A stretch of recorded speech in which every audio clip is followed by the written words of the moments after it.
vakapiwa njere the education, pagauya vakapiwa njere naMwari dzokuvaka nokuona nokuita chinhu. Saka usati kana wakapasa chikoro woti une njere. Une njere dzokuverenga, kwete dzokufunga hauna. Izvozvo zvizive izvozvo. Vazhinji vari kushandisiwa, vana Wilson Mncube, vana Tendai Biti, vana Univesa. They are very well educated, but havana chipo chokuona chokufunga. Vane chipo chekuverenga mabhuku kudai, but chipo chokufunga kuti zvandiri kuita zvakaipesha. Kune akafoira chikoro akapiwa pfungwa dzokuita chinhu chichibuda nokuona kutaura kudai kuti chinhu chakaipapa chakayaya kapa chakaipapa. Munhu iye akaropafadzwa. Asina kuropafadzwa ndiye akapiwa njere dzokugona kuverenga Bhaibheri nokuverenga bhuku, ma-exercise book nama-notes. Haana kuropafadzwa because wakangoropafadzwa chete kuti averenge, but kuziva zvezvinoreva haazizivi. Ndozvakafanana nemapofu ari muZanu-PF. Ava vese vari muZanu-PF mapofu, because vakaenda kuZanu-PF nenyaya yokudya. Munoona mbeva kana kuti gonzo rinobatwa nechirimbani nenyaya yei? Rinobatwa nechirimbani nenyaya yokuda chikafu. Vese vakaenda kuZanu-PF kune chirimbani chakatewa nyana Munangagwa nevanhu veZanu-PF. Saka vanhu voku-CCC, makansela nema-MP, ku-CCC yachamisa kwete yachavangwi, vakaenda kuzvirimbani. Pakwakatewa chirimbani vasingazivi kuti chirimbani icho hwazvo hwakaiswa pachirimbani ndohwokubata ivo.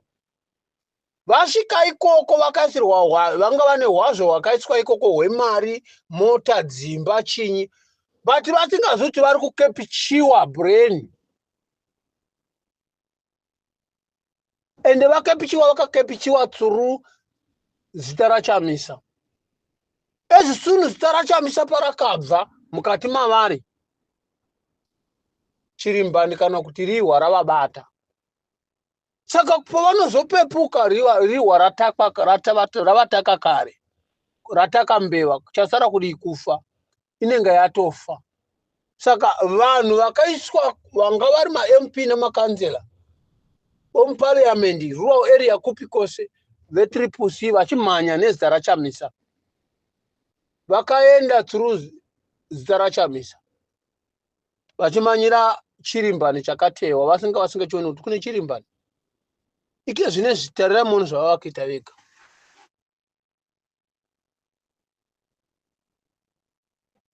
Hazvishandi kuti utaure pamusoro peZanu-PF wanga uriko kana kuti uchiriko, nokuti vazhinji vacho vari kuda kuzama kuita sokuti vari kuopoza Zanu-PF. Vazhinji vacho vari kuda kuzama kuita sokuti havachadi Zanu-PF. Vazhinji vacho vari kuda kuzama kuita sokuti zviri kuitwa naMunangagwa havazvidi, vachida kunzwa manzwi avanhu. Isusu hatisi makonzo kana kuti shiri dzainda mumushavhi wakaiswa hurimbo, inofungidzira kuti yanamira yamhara pachitanda chakachena pasina mashizha, pane hurimbo huripo yonamira. What is next? Inobatwa yondodyiwa. Isa hatidyiwi, tinokachitoona zviri nani kumhara pana mashizha, pakumhara pano pakachena pane hurimbo. Hurimbo ukaita zvokutamba iwewe newo acho wahugadzira wahubika, hunokupisa mapundu mumuromo. Ukaresa kudya shiri dzacho nani, ukaresa kudzidya shiri dzinenge dzabatwa nehurimbo, unoita mapundu mumuromo nokumesa namaoko. Saka ndo zvakaita vazhinji veZanu-PF. Vakamhanya vachifungidzira kuti Zanu-PF is opening, vasingazivi kuti Zanu-PF is not open. for everyone. It's open for themselves in the underneath of their bottom of their heart. Very open kwavari. Pamuri mimi varungo kushowa chete kuti very open, but they are not show you a true colors. What are they want to you people? Ndo zviriko. Mwese muri kutaura tiri kukuona zvedu tichikuona muchitaura so and muchitaura publicly muchifungidzira kuti muri muZimbabwe muchifungidzira kuti hatikuoni. Tenga toona kuti uyu muZanu PF mashoko ari kutaura tesiya iwoye. Ndevefaza gurupu rembavha ravarakashiri vari kuda kuzama kuita sokuti vari kuda kutesta vanhu brain. Hatitestiwi brain dzedu dzekuti kwanze kuna vamwe vari kuita mamiting usiku kuuya vachidai vana Mobo Chinomona veda kuzama kuita sokuti vari kuvharira vana VP Chiwenga vanoda kudai kuda kunzwa mameso ava manzwi kana kuti zvitauro zvavanhu. Pedzerana ikoko pachizanzano. Fuck off.